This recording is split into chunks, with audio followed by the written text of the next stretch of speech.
Greetings, I'm Mary, aged 41. Reflecting on the past feels like a journey to a different era, one where the allure of love and promises of eternity blinded me to the true nature of the man I married. Frank. At 23, I was a young woman swept up in a whirlwind romance, oblivious to the monster beneath his charming facade. Completely captivated by Frank, I believed every word from his honeyed lips. He had a skill for drawing me in, making me feel like the most important person. However, as time passed, cracks appeared, revealing a toxic undercurrent that threatened our relationship. Frank mastered emotional manipulation, twisting my words and actions against me, leaving me second-guessing myself. Despite his behavior, I excused it, convinced that love could heal all wounds. But love, as I learned, cannot fix the irreparable. The realization of Frank's maliciousness came too late. He executed a cunning plan to deceive me, wrongfully securing his name on the title deed of my beloved house, my sanctuary, symbolizing independence and hard-earned success. It all began innocently, with Frank proposing joint ownership, a suggestion I, blinded by love, naively accepted. Unbeknownst to me, he manipulated legal documents using my trust as a weapon to control my property. The day I discovered his deceit was a cruel twist of fate, unraveling the web of lies. Delving into legal intricacies, I uncovered the cold truth. My house, once a haven, was no longer solely mine but his. The foundation beneath me shattered, leaving me suspended in a void of astonishment and betrayal. I recall confronting the beast, my heart racing within my chest. Summoning every ounce of courage, I confronted him about his deceitful nature. The air crackled with tension as our gazes locked, his eyes void of remorse. "How could you do this to me, Frank? How could you betray the love we once shared?" Frank smirked, a cruel twist of his lips sending shivers down my spine. "Oh, Mary, you were always so naive, so gullible. Did you honestly believe I loved you? You were nothing more than a toy to me, a plaything to amuse myself with." His words cut through me like a blade, leaving me stunned and wounded. The depth of his callousness was unfathomable. I remember facing the beast, my heart pounding in my chest. Mustering every bit of courage, I confronted him regarding his deceitful nature. The atmosphere crackled with tension as our eyes met, his gaze void of remorse. "Why would you do this to me, Frank? How could you betray the love we once had?" Frank smirked, a cruel curl of his lips sending shivers down my spine. "Oh, Mary, you were always so innocent, so easily fooled. Did you think I loved you? You were nothing more than a plaything to me, a source of amusement." His words sliced through me like a blade, leaving me shocked and hurt. The extent of his heartlessness was beyond comprehension. "How can you say that? I dedicated myself to you, stood by you through thick and thin, and this is how you repay me." Frank's smirk widened, his eyes glinting with a perverse satisfaction.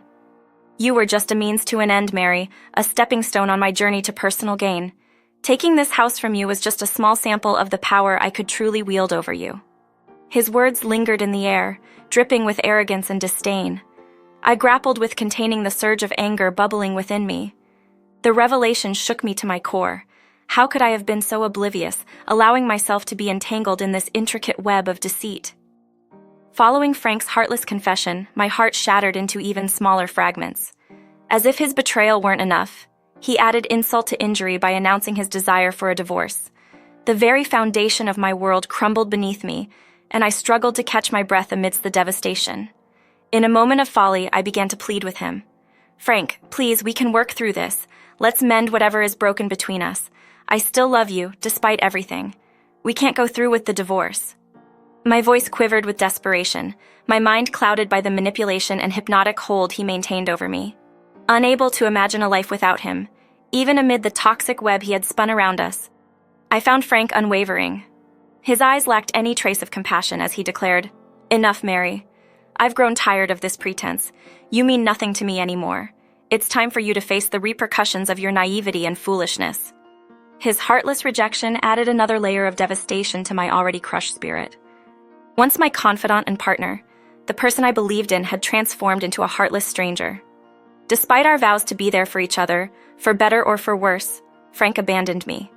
I pleaded with him to listen, attempting to mend the shattered pieces of my heart. Frank's face twisted into a mocking sneer, his words dripping with disdain as he dismissed our vows, stating they meant nothing to him.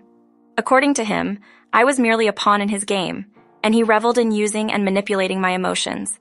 The truth hit me like a tidal wave, stripping away the last remnants of denial. I had been blind to the true nature of the man I thought I loved, merely a puppet in his calculated scheme. After the divorce was finalized, my journey towards healing began. The wounds inflicted by Frank's manipulation and abuse ran deep, requiring an extensive period to regain my sense of self and rebuild the shattered pieces of my life. Seeking solace in therapy, I confronted the trauma I had endured, gradually reclaiming my inner strength. Yet one battle remained unresolved, the fight for my stolen house. Facing Frank in court filled me with dread, reviving the fear that had plagued me for so long. Despite the sentimental value of the house, I was paralyzed with fear and couldn't bring myself to fight him for it. I opted to rent a modest apartment instead, unwilling to endure the torment of facing him repeatedly to reclaim what was rightfully mine. 15 long years had passed since Frank deceitfully acquired the title deed to my cherished home. During that time, I managed to rebuild my life, creating a new haven filled with love, positivity, and a sense of security. While the scars of my past remained etched into my soul, I chose to move forward, leaving behind the traumatic experiences and focusing on the newfound peace in my life.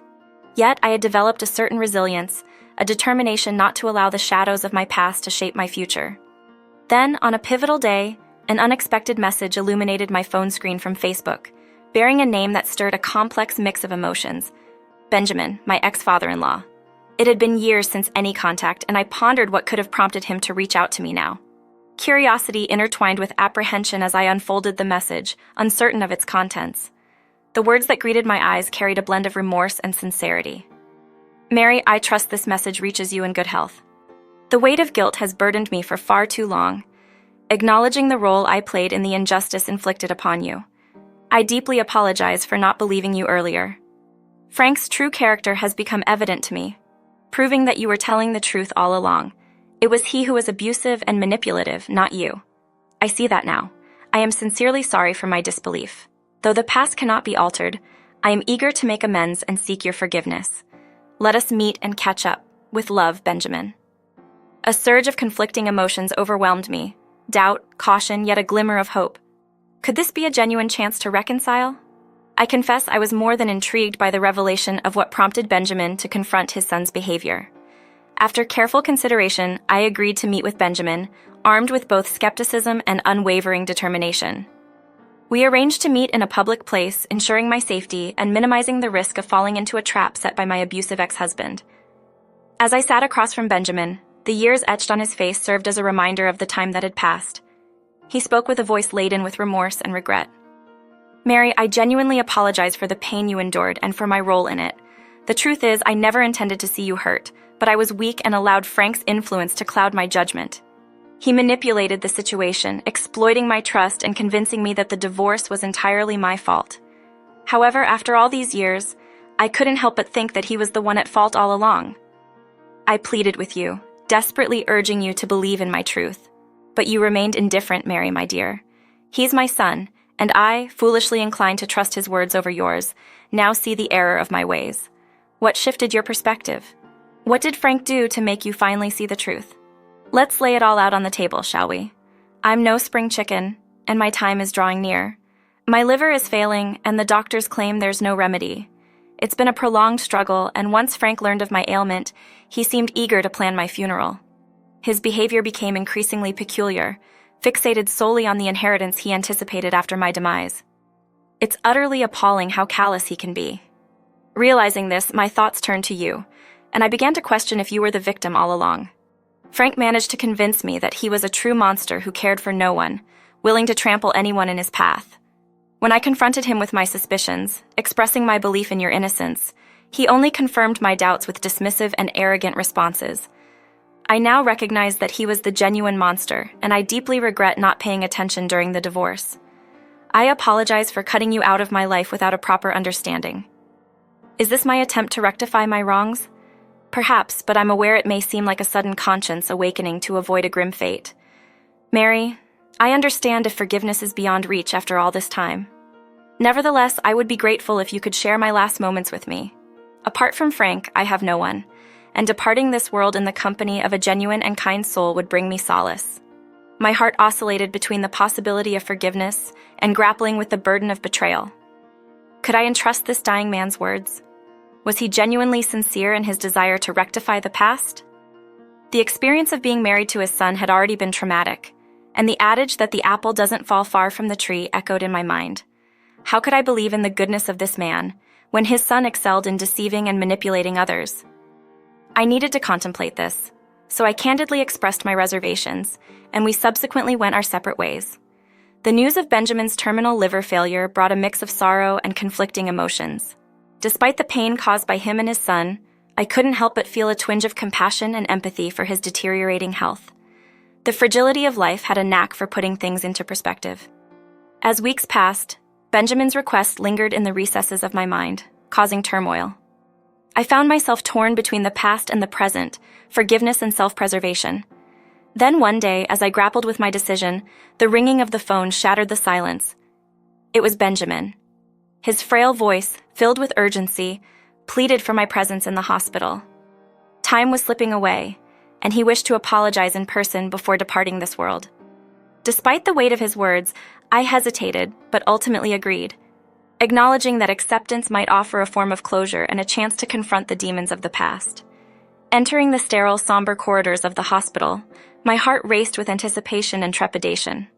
It served as a stark reminder of life's fragility and the fleeting nature of our existence.